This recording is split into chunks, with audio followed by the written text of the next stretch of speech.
Hello, good evening. In continuation to the topics of network security, today we shall learn about Feistel structure or Feistel structure. Many symmetric block encryption algorithms, such as data encryption standards DES, triple DES or 3DES, advanced encryption standards that is AES, follow a common structure which is known as Feistel structure or Feistel structure, named after Horst Feistel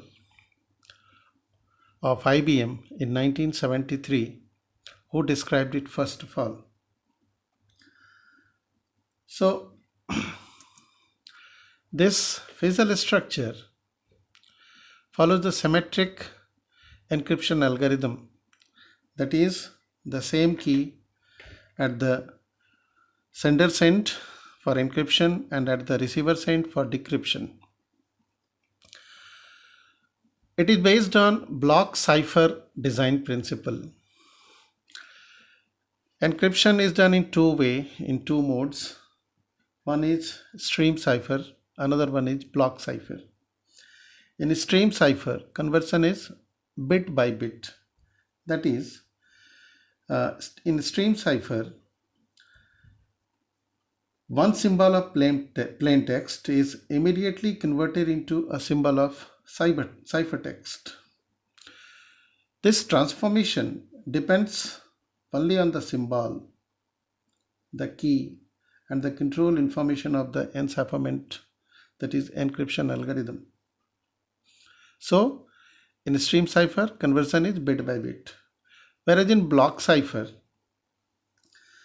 what happens? A block cipher encrypts a group of plain text symbols as one block. That is, one plain text is taken as one block of bits or group of bits. So block ciphers work on blocks of plain text and produce blocks of ciphertext. That is, one plain text is one block. It is converted into one block of ciphertext. So the conversion in block cipher, block encipherment is not bit by bit, rather block of bits. One block means group of bits. So input to this Feistel structure is the plain text block and a secret key K. The important aspect of this Feistel structure is inclusion of sequence of rounds, with each round performing substitutions and permutations conditioned by a secret key. And this makes the algorithm more complex for the cryptanalysts to break the code. So our objective is to make the algorithm more and more complex for the cryptanalysts, so that cryptanalysts won't be able to break the code.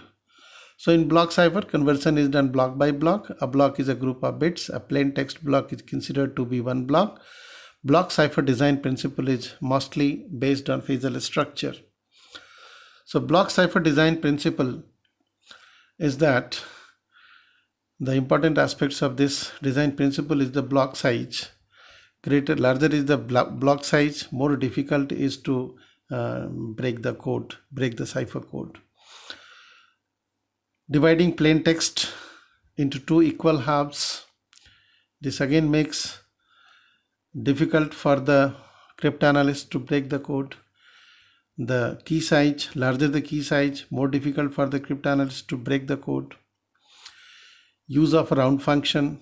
The algorithm of function is kept complex for the adversaries to break the code, to avoid the breakage of code. Introduction of different subkey in each round.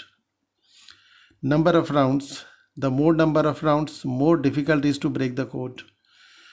Examples are DES, triple DES, AES. So what is the mechanism of facial structure? The input to this facial structure is plain text. Now this plain text is divided into two equal halves, left half and right half. Now this right half is mapped into a round function supplied with a secret key. This right half is applied to a round function using a secret key K1. Here it is important to understand, we take a master key, and from that master key we generate number of subkeys. And because this phasal structure is based on number of rounds, so for each round, with the help of master key, we generate number of subkeys, one each for every round. Now the outcome of this mapping of right half into the function is XORed with the left half. This is XORed with the left half, and the result of this XOR operation is made right half, and right half is made left half. That is the swapping of both the halves. Swapping of both the halves. Left half becomes the right half, and right half becomes the left half. Okay. So this is one round. This is one round. See here, the entire prink area denotes that this is one round. It means in one round, plain text is divided into two halves, left half and right half. Now round starts. Right half is mapped into a round function using a secret key K1. The result of this is XORed with the left half, and this result is made right half, and the right half is made left half. And then the same process is repeated. That is, this right half, that is the result of this XOR operation of right half and left half, is again sent to mapped into a round function, in the same round function, using another subkey K2, the output of which is XORed with the left half, and again this result is made right half, and the right half is made left half, and the number of rounds continue. So this is the overall picture. So this is the plain text of 2 W bits. Now this is divided into two halves, L0 and R0. L0 is the left half of W bits, R0 is the right half of W bits. Now this right half is mapped into this function f using a secret key K1, subkey K1, and this is XORed with the left half, and this one is made right half, and right half is made left half, and again this right half is mapped into a round function f using subkey Ki, and the outcome is XORed with the L1. Now this is swapped with the right half, and it is made right half Ri, and right half is made left half, and the process continues, ultimately getting ciphertext of 2 W bits. So what happens? This is the plain text, and this one is the ciphertext. In between this, number of rounds are performed to make the ciphertext more and more complex for the cryptanalysts to break the code. So as many numbers of these rounds are there, more difficult is to decode the ciphertext. Most generally 16 rounds are considered. Most of the people follow typically 16 rounds. So security in phasal structure therefore depends on first dividing the plain text into two equal halves. Okay, not simply transcripting, enciphering the plain text into ciphertext. Rather, the plain text is divided into two equal halves, two blocks. Okay, now generation of master key, from which number of subkeys are generated, number of rounds, use of separate subkeys at each round, use of round function and its complexity, swapping of each half in each round, number of rounds along with the use of subkey increases the complexity of complexity for cryptanalysts to decrypt the ciphertext, so increasing the security.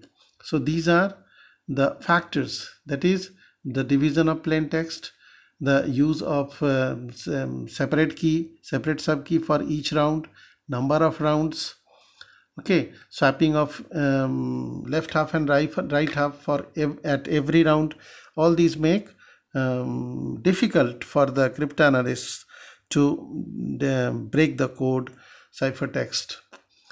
So these are the parameters for security strength of block cipher. The block size, larger is the block size, it means better security is there. Normally the block size is used as 128-bit size. Key size, larger the key size, again it becomes difficult for the cryptanalyst to break the code. But larger the key size decreases the speed of encryption. Mostly 128 bits are considered to be the optimum key size. Number of rounds, multiple rounds increases complexity for cryptanalysts. Typically it is 16. Sub-key generation algorithm, greater complexity in this algorithm increases complexity for adversaries to decrypt. Round function, greater complexity of round function means more difficulty to adversaries. So again I'm just revising. So what happens, the plain text is divided into two halves, left half and right half. Right half is mapped into a round function using a secret key. Now the output is XORed with the left half, and this result is made right half, and right half is made left half, that is a swapping. This is one round, and the next round starts with the same logic, and as many number of rounds are there, as more difficult is for the cryptanalysts to break the code. Okay, so that's all for today, and in the next video we shall understand DES, data encryption standard. So try to be in your home as much as possible and stay safe. Thank you.